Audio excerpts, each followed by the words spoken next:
Bonsoir Thierry Arnaud, vous Bonsoir êtes chef du service politique de BFM TV, bien sûr. On va évoquer les coulisses un peu de cette semaine politique qui vient de se passer, puis les jours qui viennent, pour essayer de comprendre, par exemple, comment ça se passe à l'Élysée à quelques jours de cette manifestation annoncée comme massive contre le mariage homosexuel. Quel est l'état d'esprit à l'Élysée, à Matignon? Est-ce qu'on s'inquiète beaucoup? Est-ce qu'on se prépare à reculer, à évoluer, à riposter? Comment ça se passe? Moi, je dirais que l'état d'esprit, c'est celui d'une sérénité relative. On est évidemment soulagé que le projet de loi qui a été finalement retenu ne comprennent pas ce fameux amendement sur la procréation médicalement assistée qu'avaient envisagé d'ajouter au texte les députés socialistes. Donc on se contentera de parler de mariage homosexuel, d'adoption, comme François Hollande l'avait promis. C'était l'engagement numéro 31 des 60 engagements pour la France du président de la République. Cela étant relative, pourquoi? Parce que François Hollande, il était à l'époque très jeune magistrat de la Cour des comptes et l'un des jeunes loups montants du Parti socialiste. Il n'a pas oublié ce qui peut se passer quand les gens descendent dans la rue sur ses valeurs sociétales. Le sujet du milieu des années 80, c'était l'enseignement catholique. Les manifestations avaient été gigantesques et elles avaient abouti, elles avaient forcé François Mitterrand d'une part à battre en retraite sur le sujet, mais aussi à remplacer son gouvernement et à faire succéder le jeune Laurent Fabius à un certain Pierre Mauroy. Donc les conséquences politiques peuvent être graves, même si les sujets sont différents. On suivra donc cette manifestation avec beaucoup d'attention.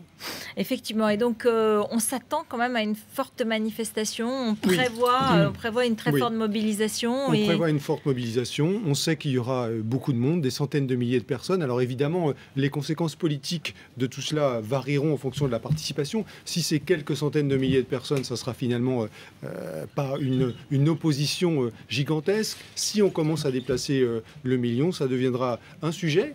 Pour autant, le message qui émane de l'Élysée, qui émane de Matignon, ce soir encore, est celui plutôt de la fermeté. Ce projet de loi sera bien présenté comme prévu. David Revaud-Dallon, merci beaucoup de nous avoir rejoints. Vous êtes journaliste politique au Monde. Et donc, Thierry nous évoquait une sérénité relative, évoquait en même temps une petite inquiétude, parce que la mobilisation s'annonce massive, mais a priori, pas de recul à l'horizon. Non, aucun recul. Le président l'a dit, il l'a confié en marge des vœux mardi à quelques journalistes. Ce n'est pas la rue qui légifère. Il y a des élections pour trancher et la question du mariage gay, selon lui, aurait été, mariage pour tous, puisque c'est le vocable, aurait été tranchée pendant l'élection présidentielle. On compte agiter le nombre de millions d'électeurs qui ont voté François Hollande contre le nombre... C'est un peu l'argument de base. Le nombre de manifestants. On s'attendait ces dernières heures plutôt à une tendance baissière, pas assez loin d'1 million.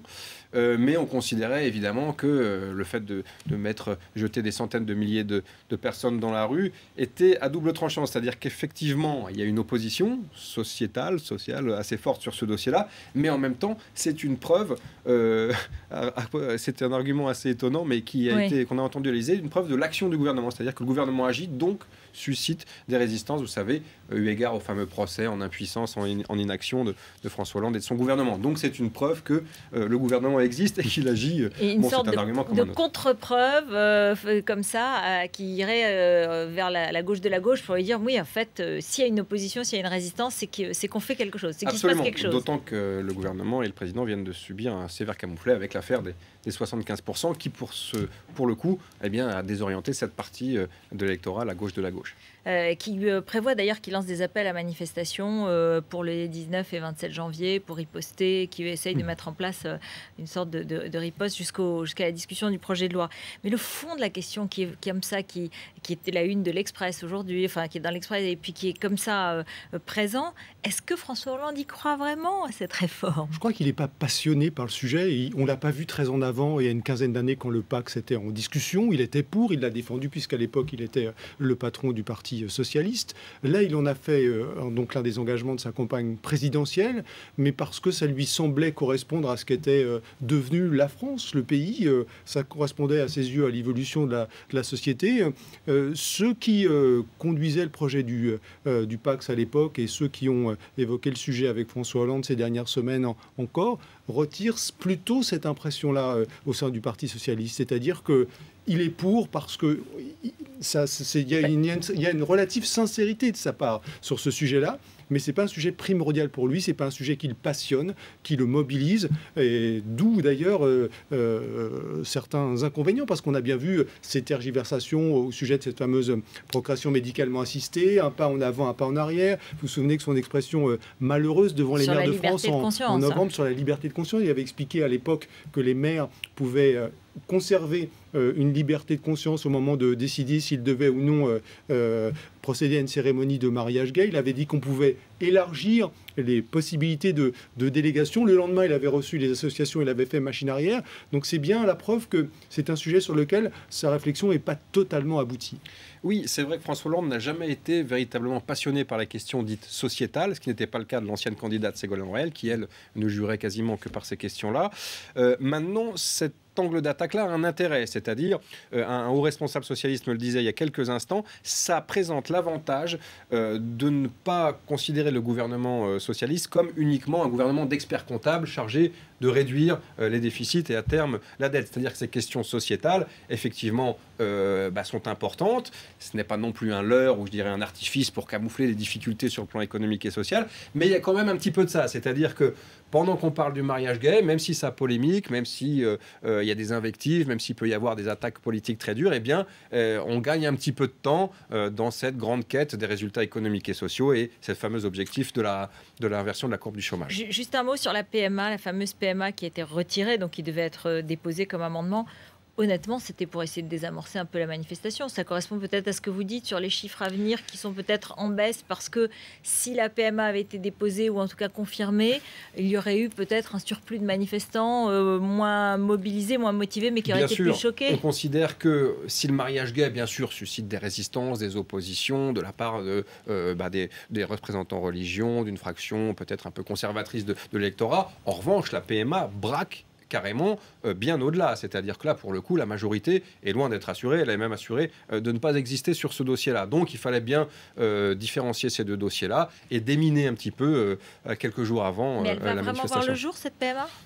Tout est ouvert. Non, parce que pour l'instant, le groupe est quand même... Parce que le groupe socialiste, qui est quand même important dans cette affaire, est majoritairement, n'est pas opposé à cette réforme, bien sûr, mais considère, notamment beaucoup de députés de province, que c'est un sujet parisien, que ce n'est pas au cœur des préoccupations des Français, qui sont bien sûr économiques et sociales, notamment les salaires et les pouvoirs d'achat et le chômage, et puis finalement que cette question-là ne saurait durer trop longtemps, occuper trop longtemps le devant de la scène. Donc les députés eux-mêmes ne sont pas très allants, et évidemment sur la question de la PMA, qui là est très risquée politiquement, ça risque d'être carrément une opposition en interne. C'est la raison pour laquelle on n'est effectivement pas sûr que ça reviendra. L'une des raisons pour laquelle il a été retiré, cet amendement, ce n'est pas seulement la manifestation, c'est aussi parce qu'il y a de réelles divisions au sein du groupe socialiste, des parlementaires socialistes, et on entend dire effectivement, David comme moi, des élus qui très franchement disent, voilà, c'est un sujet de bobo parisien, c'est pas le sujet dont les gens nous parlent lorsqu'on rentre dans nos circonscriptions, c'est pas là-dessus qu'on est attendu. Pour cette raison-là, même si Jean-Marc Ayrault l'a dit, très clairement, il y aura un nouveau texte, il sera présenté en mars, la PMA sera dedans. Tant qu'on n'aura pas vu le texte, on peut se demander si on peut être tout à fait certain qu'il verra le jour. Alors il y a un deuxième effet qui se coule, si j'ose dire, qui est, après la manifestation, l'examen du texte au Parlement.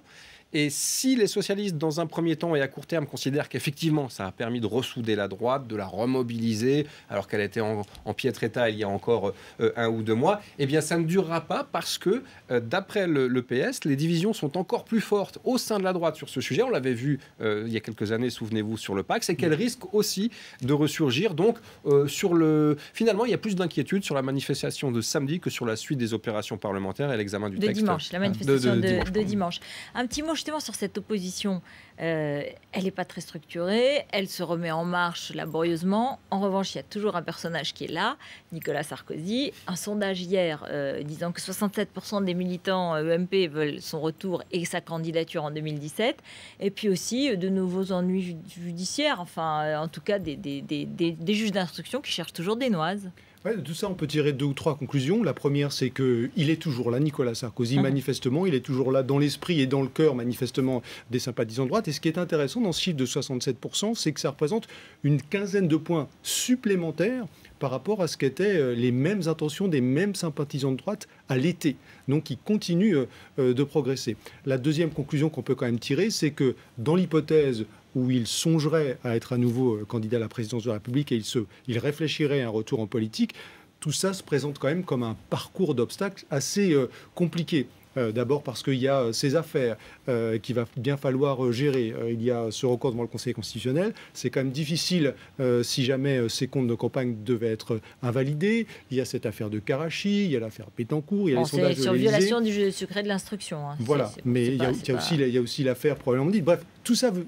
Indépendamment, la présomption d'innocence est toujours là, il n'est pas coupable de quoi que ce soit, mais ça veut dire que le nom de Sarkozy va être associé à ces affaires. Il va falloir purger cette histoire. Et puis, il y a aussi sa stratégie qui, pour l'instant, fonctionne plutôt bien, mais qui est quand même assez délicate. Être présent sans l'être, tout en l'étant un peu quand même, c'est compliqué à gérer. On l'a vu sur plusieurs mois. Sur 5 ans, c'est pas forcément évident. Est-ce qu'on parle dans la majorité de Nicolas Sarkozy? Absolument pas. Nicolas Sarkozy est le cadet des soucis des socialistes. Et puis, je dirais même que Copé et Fillon sont passés au deuxième plan. D'ailleurs, vous en avez parlé ici. Ils n'ont pas été accablés lors de leur guérilla interne.